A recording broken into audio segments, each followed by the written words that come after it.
আল্লাহর উপর তাওয়াক্কুল করে আমাদেরকে চলতে হবে, জিহাদের তামান্না লালন করতে হবে।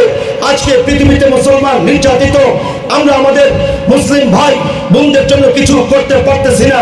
আল্লাহ বলতেছেন, শোনো তোমাদের কি হলো, তোমরা কেন জিহাদ করছো না? ওমা লাকুম লা তুকাতিলুনা ফি সাবিলিল্লাহ ওয়াল মুস্তাদাফিনা মিনার রিজালি ওয়ান নিসাই ওয়াল উইলদান, তোমরা জিহাদ করতেছো না। ওইদিকে বিভিন্ন রাষ্ট্রে মুসলমান মা বোনেরা, মুসলমান শিশু বাচ্চারা, বৃদ্ধরা কান্না করতেছে, চিৎকার করে বলতেছে, রব্বানা আখরিজনা মিন হাযিহিল ক্বরিয়াতিজ যালিমি আহলুহা, আল্লাহ আমাদেরকে জালিমেরা জুলুম করতেছে, এই জালিমের জনপদ থেকে আমাদেরকে উদ্ধার করো। ওয়াজআল লানা মিন লাদুনকা ওয়ালিয়্যা, আমাদের জন্য একজন ওলি অভিভাবক আপনি পাঠিয়ে দিন। ওয়াজআল লানা মিন লাদুনকা নাসীরা, আমাদের জন্য একজন সাহায্যকারী পাঠান। এই জন্য জিহাদের তামান্না লালন করে আমরা যদি চলতে পারি, আল্লাহর কসম মুসলমানদের সামনে কোনো তাগুত, কোনো জালিম, কোনো কসাইমুনি, কোনো লেডি ফেরাউন, খুনি হাসিনা একটা মুহূর্ত টিকতে পারবে না। কথা বলুন ঠিক কিনা?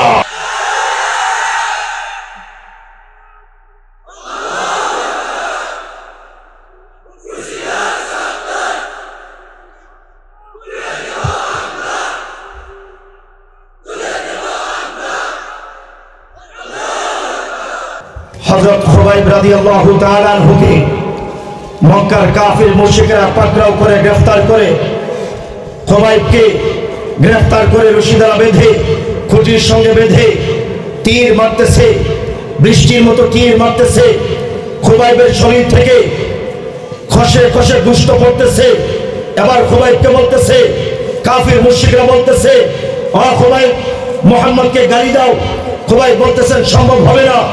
এবার তারা বলতেছে, ও খুবাইব মুহাম্মদকে গালি না দিয়ে তোমাকে কঠিন নির্যাতন করা হবে, অনেক কষ্ট দিয়া তোমাকে হত্যা করা হবে। এবার খুবাইব বলতেছেন, ভয় দেখায়া কোনো লাভ হবে না। একটা ঈমান দীপ্ত কবিতা বলেছিলেন, ও কাফিররা শোনো, ফালাস্তু উবালি হিনা উক্তাল মুসলিমা আলা আইয়ি জামবিন কানা লিল্লাহি মাসরাই ওয়া যালিকা ফি যাতিল ইলাহি ওয়া ইয়াশা ইউবারিক আলা আওসাল শিরউইন মুমাজ্জাই। খুবাইব তখন বলেছিলেন, শোনো, ভয় দেখায় লাভ হবে না। ফালা উবালি, আমি পরোয়া করি না। হিনা উক্তাল মুসলিমা, কেননা আমি মুসলমান, আমি মুসলমান, ভয় দেখায় না। শোনো, একটা বকরিকে যখন জবাই করা হয়, জবাই করার পর বকরির চামড়া স্বাভাবিকভাবে ছিলানো হবে না উল্টো করে বকরির চামড়া ছিলানো হবে? বকরি যেমন পরোয়া করে না, আমিও খুবাইব পরোয়া করি না। আমাকে কিভাবে তোমরা হত্যা করবে, টুকরো টুকরো করে ফেলো, কোনো সমস্যা নাই। এরপর কাফিররা বৃষ্টির মতো আবারও তীর মারতেছে।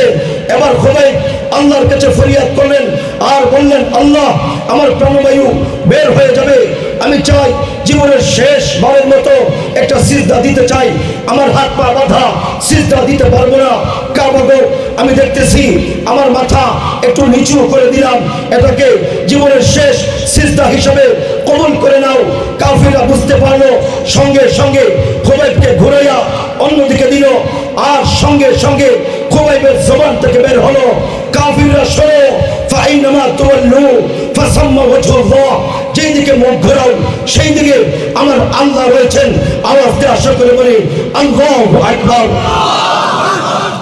ও মুহতারাম হাজিরিন, এজন্য আমরা সবাই জিহাদের তামান্না লালন করে ইসলামের জন্য, দ্বীনের জন্য কুরবান হতে রাজি আছি তো ইনশাআল্লাহ। ও মুহতারাম হাজিরিন, এখানে অধিকাংশ যুবক ভাইদের ব্যাপারে একটা কথা বলতে চাই। নবীজি পরিষ্কার বলেছেন, যুবকরা শোনো, লাকাদ নুসিরতু বিশ-শাবাব, আমি যুবকদের মাধ্যমে অনেক সাহায্য পেয়েছি। একজন যুবক উকবা ইবনে নাফে আফ্রিকার মধ্যে ইসলামের ঝান্ডা বুলন্দ করলেন।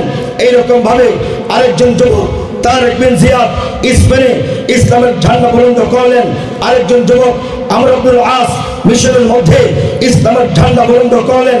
এইরকম ভাবে যুগে যুগে যুগে যুগে যুবকরা ইসলামের জন্য রক্ত দিয়েছে।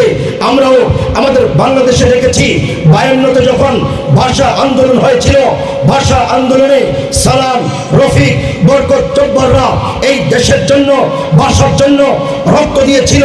69-এর গণঅভ্যুত্থানে যুবকরা রক্ত দিয়েছে। 71-এর মুক্তিযুদ্ধে যুবকরা অবদান রেখেছে, যুবকরা রক্ত দিয়েছে। সর্বশেষ 24-এর জুলাই আগস্টে 20,000 যুবক পঙ্গু হয়েছে, এই দেশের জন্য লড়াই করেছে। খুনি হাসিনাকে, লেডি ফেরাউনকে বাংলাদেশ থেকে বিতাড়িত করেছে। আবারও সমস্ত যুবক যদি ঐক্যবদ্ধ হয়ে যায়, ইনশাআল্লাহ আমার এই বাংলাদেশের মানচিত্র কেউ দখল করতে পারবে না। কথা বলুন ঠিক কিনা?